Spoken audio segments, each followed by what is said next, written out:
त्यांच्यासाठी. त्यांचे उपकार मी कधीच फेडू शकत नाही.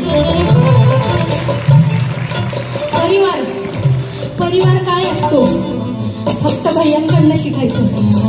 आम्हाला आमच्या आईने, मावशीने, भावाने कोणी मदत केली नाही.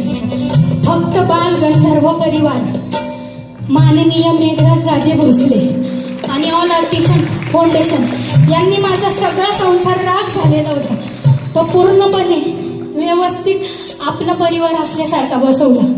त्याबद्दल यांचे मी खूप खूप धन्यवाद देते.